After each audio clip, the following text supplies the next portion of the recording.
So, in the dojo today, we're going to be going over my preferred top 5 partner drills that you can do with people.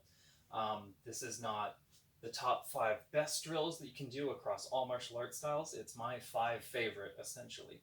But we'll go through them. Especially for my students, it'll be a nice reference for all the different ways that we train.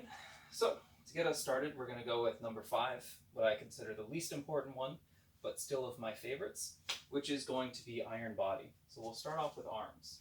It's called Sam Sing, or 3-star, hitting through on the arm 3 times as we swing through. There's several different ways in which the drill can be done to give it a little bit of flavor, but the most basic one is just to hit low as you swing your arm up and then down. You can think of these as blocks or strikes. The important part is that you're trying to aim bone on bone. You don't have to do it hard to start. You're just going to be going through with the eventual goal of toughening up your arms. Like I said, there's other styles as well. Now, next one we'll do is for the leg.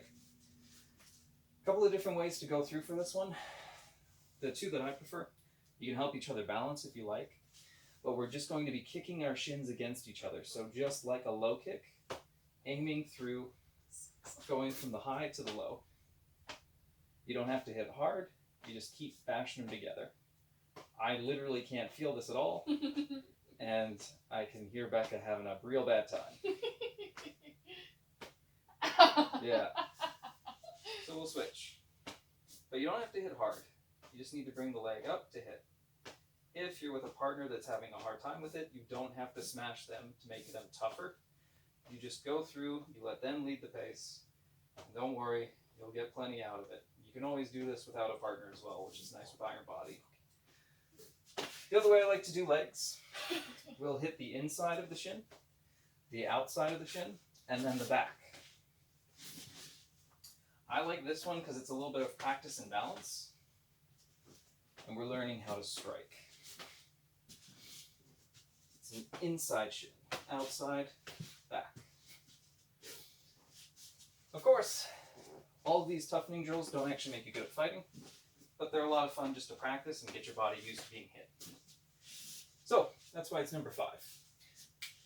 The second drill that I like the most from here, in Tai Chi, it's called pushing hands. And essentially we just have both of our hands touching. We're not going to try and hit each other. The only rule is we try to not let our feet move. If, in the course of the drill, one of you moves your feet, you lose. Whether that's a churn or a step. It can also be if they fall on their back or if they fall down entirely, they lose. Not a big deal. You just start over and keep going. So, as we go through with pushing hands, the most important thing is just to maintain balance. I like this especially just because it can teach you a lot about how to disrupt someone's balance while maintaining your own. And it's a very safe and easy way to train these sorts of grappling skills. When you're going through with it, as much as you can, if you move in the process of getting them to fall, you also fail the drill. You have to be strong, take them down without getting taken down yourself. You can go ahead and pull if you want, give it a shot. So whether it's a pull or a push, entirely up to you. If you want to, you can also go low. The only real rules when I do this drill is I try to keep my feet absolutely still. I try to keep the hands connected and moving. However, there's nothing to say that we can't just be from here. And then one of us will try and get the other one off. But we can't strike. We have to do some kind of push or pull. So you can do whatever you want. And again, the most important part is you're trying to learn how to defend your body's structure as you go through with this. And sometimes it's enough for somebody, what Becca did there was she tried to push. As I let it slide off my shoulder, she pushed too hard, lost her balance, and then fell. So sometimes it's just learning about how to make somebody else fall over. But of course, as your partner gets better at the drill, it becomes harder and harder for you to reliably make them overreact. And they'll learn other ways to push hard to get you to move. So, that is my second favorite drill for partners. Because it's fun, easy, safe, And you just keep going through. You can resist. You can try and find a way to get out. Yeah. Don't be shy about messing up. That's half the fun with it. Next one is dodging. So this one is specific to striking. It can be done with a weapon, any kind that you want, or it can be done empty-handed. The only real rule with this one, you can move your feet, and you're just trying to dodge. So when Becca comes in with strikes, I can try and parry and use the hands. The most important thing for me is that I just want to avoid the strike.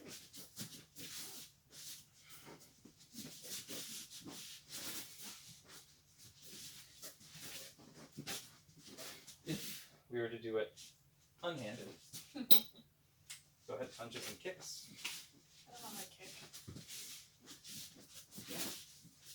My only goal is to not get hit. Preferably through dodging, not with blocking, but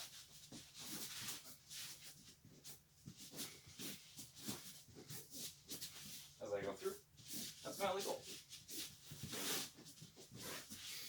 Not going to be shooting back any hits.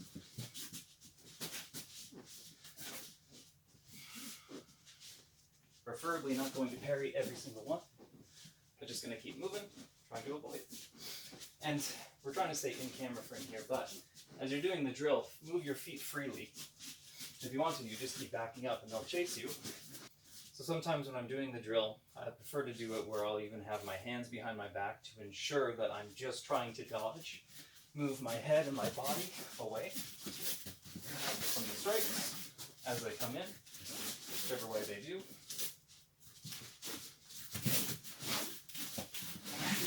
So I'll just step away, trying to avoid hits. Moving my head, not relying on my hands. And then of course, if you want to, you can always involve the hands more. Make it more of just a blocking, parrying kind of drill.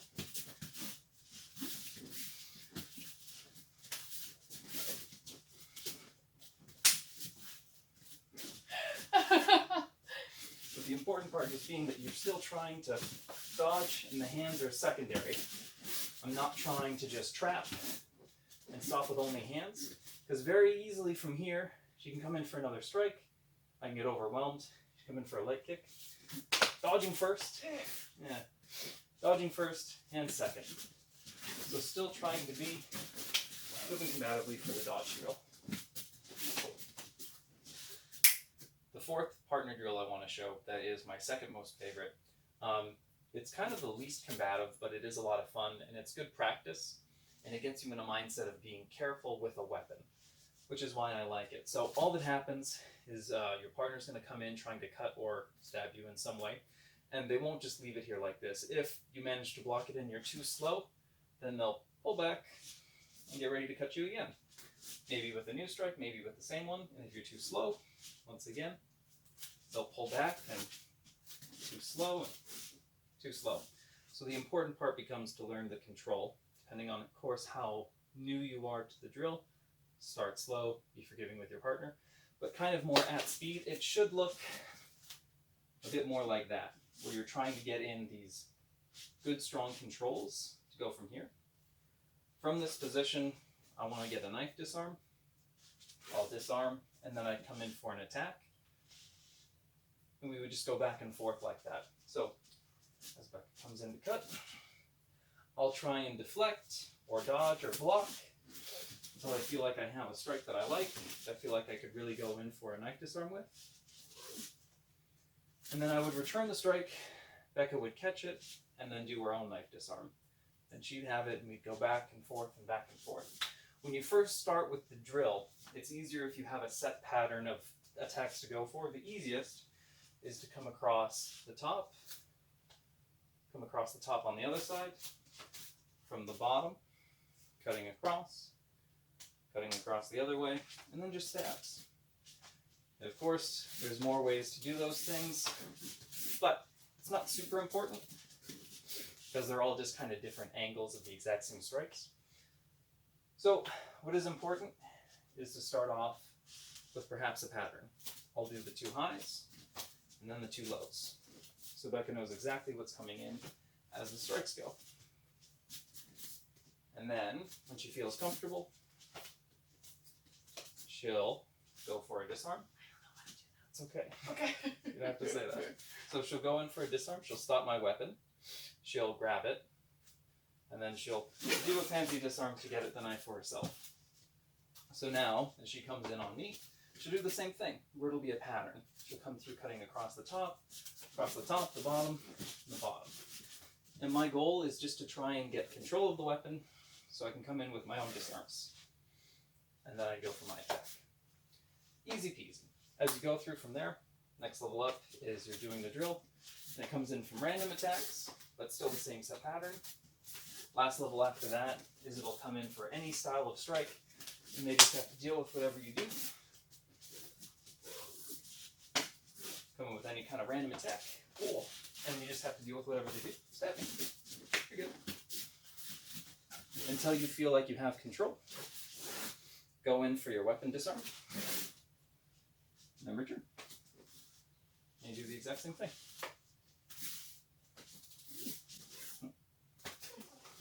That's basically the disarm drill. The fifth drill that I want to share is more of a combination of drills. Most of these come from Filipino martial arts, but essentially the idea is we're going to go through a bunch of different parrying and kind of hand patty cake drills and then put them all together into one really big hand movement drill. So I won't show every single one of them, but we'll start with the easiest ones. I'm going to go for a back fist, and then you come in with a back fist. Oh, sorry. And all we're doing is catching the arm to stop them from smashing us in the head, bringing it down just low enough to sneak my hand over top of. But from here, after we get comfortable with this one, you could add techniques into it. But we're just going to play a little bit of patty cake until we decide to add in another one.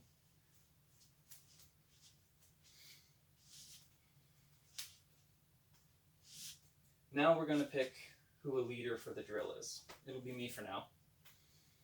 And whenever I want to, we're going to switch to that other one that we were just doing.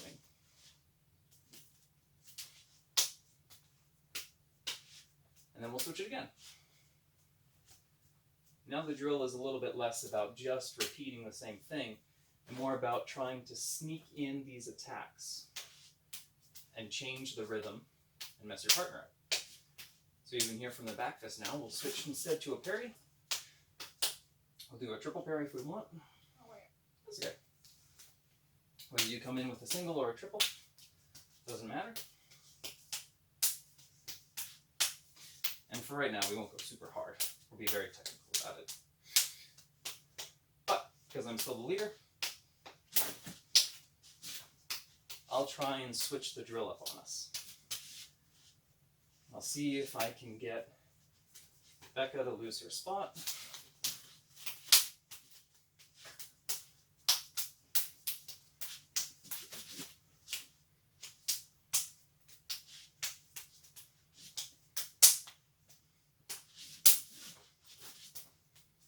And what's fun with these, at least for all the ones that I do, the majority of them have a weapon that go with them. So, we'll start with that back fist again. Here comes a stab. And make sure, whenever you're drilling with your partner, part of what makes the drills actually helpful and useful is when they try to hit you. If you don't react, you should get a little stabbed. So if my block is bad, I should know it because I'm getting cut. So I'll work to improve the stab. Because we're new at the drill, we're going slow. If I get stabbed, it won't be a big deal. It shouldn't hurt too much, because we're going careful. But now there's another thing to consider as you now go through the drill. Going through the different variations and combos that we know. One of us is the leader, one is the follower. And then from here, after we get however far we need to in the drill, we at least want 2 or 3 different ways that we can go through. And where we would go from there is now adding in more things, like our knife disarm drill.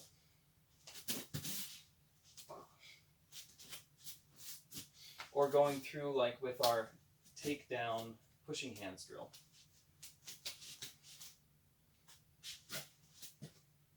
Trying to understand how we would destroy their balance while maintaining ours. So those were my top 5 personal favorite training drills to do with a partner. Part of the reason why they're my favorite specifically is because I find them very transferable between different styles of martial art.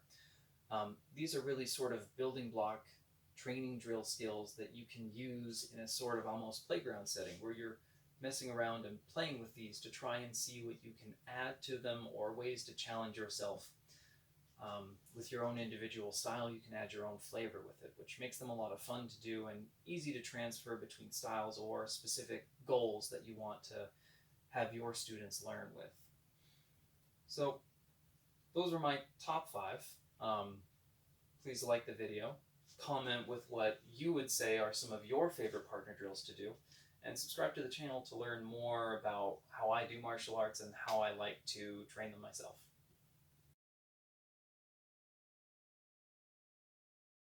Doing stuff, I was like, what am I supposed to do? I'll tell you what I want you to do. Okay. Thank you. I've been doing that the whole time. Stop. I hate that. Shit. Don't swear. Now I can't use the audio.